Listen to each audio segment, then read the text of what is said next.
यीशु मसीह ने कहा, अगर शरीर के अनुसार चलोगे तो मरोगे, अगर आत्मा के अनुसार चलोगे तो जीवन को पाओगे। आज कितने ऐसे लोग हैं जो शरीर के अनुसार चले और मरे। आज सुबह की मीटिंग के पश्चात जब मैं कुछ लोगों से मिल रहा था, एक व्यक्ति को मैंने देखा किस तरह से उसने 18 साल बैप्टिज्म लिया, फॉरेन में सेट हो गया, शादी कर ली, विचार में गिर गया। विचार में गिरा उसका पूरा परिवार। उसके बाद अचानक अटैक आया, उसकी शादी टूट गई। बहुत सी घटनाएं उसकी लाइफ में, क्योंकि जब आप मसीही होते हैं तो परमेश्वर ये एक्सपेक्ट करता है आप फल लेके आएंगे। वचन कहता है कि माली को जो एक पौधा फल नहीं देता था, कहता था काट, लेकिन उस माली ने कहा 1 साल मुझे और इसको काट देने, इसकी रोटी करने दे, अगर फला तो फला, नहीं तो मैं इसे काट दूं। जो बाग का मालिक है वो नहीं चाहता कि ऐसा पेड़ उसके बाग में हो जो फल ना दे। प्रभु यीशु मसीह जब चेलों के साथ इस धरती पर, जो शारीरिक रूप में उनके आखिरी दिन थे, उन दिनों में जब वो अपने चेलों के साथ, बाइबल कहती वो आ रहे थे, उन्होंने पेड़ को देखा और उस पर कोई फल नहीं था। जब वो खाने के लिए उसके पास गया और जीसस ने कहा, अब से तेरा फल कोई ना खाए। और वचन कहता है कि चेले उसे सुन रहे थे जो कुछ प्रभु यीशु मसीह कह रहे थे। अगर आप सर्दियों में आम के पेड़ के पास जाके बोलेंगे कि अब से तेरा फल कोई ना खाए, तो फल लेने के लिए तुम आम के पेड़ के पास गए, तो कोई सेंस नहीं बनती, क्योंकि सर्दियों में आम नहीं लगता, गर्मियों में लगता है। हर पेड़ का एक सीजन होता है, लेकिन क्यों यीशु मसीह ने सिर्फ फल ना होने पर उस पेड़ को श्रापित कर दिया? क्योंकि जब अंजीर का पेड़ आप देखेंगे, उसमें पत्ते आते हैं, नए पत्ते आते हैं और फल उसके साथ साथ आता है। तो वो पेड़ पत्ते तो शो कर रहा था, लेकिन फल नहीं। आज हम क्रॉस बड़ा अच्छा डाल लेते हैं, लेते हैं घरों में, हमारे क्रॉस भरे पड़े हैं वचन से, हमने दरवाजे भरे पड़े हैं, फ्रिज भरे पड़े हैं। और जीसस जब देखते हैं कि हम हालेलुया बोल रहे हैं, हम चर्च के मेंबर भी हैं, लेकिन जब वो अपनी लाइफ में हमारी आकर फलों को देखते हैं, तो कोई जब फल नहीं होता, वचन कहता है श्रापित करता है, उनको काटता भी। इसलिए उसने कहा, मेरा पिता किसान है, मैं दाख लेता हूँ, तुम डालियाँ हो, अगर तुम फल नहीं लाओगी तो कट जाओगी, जब कट जाओगी तो जमीन पर बड़ी बड़ी सूख जाओगी और बटोरने वाला तुम्हें बटोर कर आग लगा देगा। हमें ये नहीं देखना कि ये गुनाह करके अन्य जातियां लोग अपना जीवन वैसे का वैसे बिताते हैं, क्योंकि आप लोग दाखलता के हिस्से,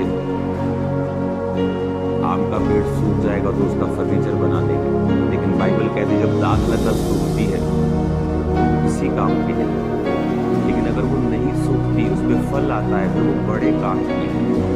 उससे महंगे महंगे रस बनते हैं अंगूर के, वो बड़े काम की है, वो बड़ी कीमती है, लोग उसकी लालसा करते हैं।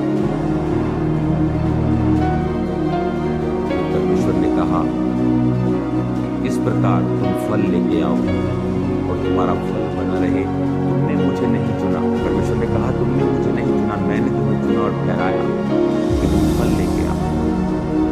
जब आप परमेश्वर में होते हैं तो परमेश्वर ये एक्सपेक्ट करता है कि आप फल लेके आए।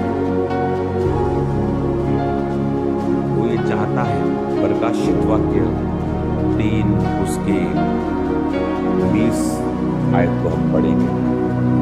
देख मैं द्वार पर खड़ा हुआ खटखटाता हूँ, यदि कोई मेरा शब्द सुनकर द्वार खोलेगा तो मैं उसके पास भीतर आकर उसके साथ भोजन करूंगा और वह मेरे साथ। जो जय पाए उसे मैं अपने साथ सिंहासन पर बिठाऊंगा, जैसा मैं भी जय पाकर अपने पिता के साथ उसके सिंहासन पर बैठ गया। जिसके कान हो वो सुन ले, आत्मा कलीसियाओं से क्या कहता है। हालेलुया। प्रकाशित वाक्य इसी 3 की 15 को हम पढ़ेंगे। मैं तेरे कामों को जानता हूँ कि ना तू ठंडा है ना तू गर्म। भला होता कि तू ठंडा या गर्म होता, इसलिए कि तू गुनगुना है और ना ठंडा है ना गर्म, मैं तुझे अपने मुंह में से उगलने पर दूं। तू कहता है कि मैं धनवान हो गया हूँ, मुझे किसी वस्तु की घटी नहीं, और ये नहीं जानता तू अभागा, तुच्छ, कंगाल, अंधा और नंगा है। इसीलिए मैं तुझे सलाह देता हूँ कि आग में ताया हुआ सोना मुझसे मोल ले, धनी हो जाए, और श्वेत वस्त्र ले ले कि पहनकर तुझे अपने नंगेपन की लज्जा न हो, और तू अपनी आंखों में लगाने के लिए सुरमा लेकर देखने लगे। मैं जिन जिन से प्रेम रखता हूँ उन सबको बुलाना और ताड़ना देता हूँ, इसलिए सरगर्म हो। बहुत से लोग इस प्रकाशित वाक्य की इस आयत को द्वार पर खड़ा हुआ खटखटा रहा है नॉन बिलीवर्स के लिए इस्तेमाल करते हैं, जबकि ये वचन प्रकाशित वाक्य नॉन बिलीवर्स के लिए। बाइबल कहती कलीसियाओं के, लौदीकिया की कलीसिया, फिलाडेल्फिया की कलीसिया, सरदीस की कलीसिया, कलीसियाओं को लिखा, परमेश्वर के लोगों को लिखा जो अपना जीवन परमेश्वर को दे चुके हैं। परमेश्वर कहता है ना तू ठंडा है ना तू गर्म, तू मुझ में आ गया लेकिन अभी भी व्यभिचार तुझ में बसता है। तू परमेश्वर में आ गया, बपतिस्मा ले लिया, लेकिन अभी भी पाप तुझ में बसते हैं। परमेश्वर कहते भला होता या तू ठंडा होता या तू गर्म होता, परंतु ना तू ठंडा है ना तू गर्म, ना तू इधर का ना तू उधर का, धोबी का कुत्ता ना घर का ना घाट का। चर्च भी आ रहा है, पाप भी कर रहा है, व्यभिचार भी कर रहा है, गंदी मूवीज भी देख रहा है, सब कुछ तो कर रहा है। और उसने कहा तू मत सोच तू धनवान है और धनी है, धनवान हो गया है, तू अभागा, कंगाल, छोटा है परमेश्वर के सामने। परमेश्वर ने कहा मन फिरा,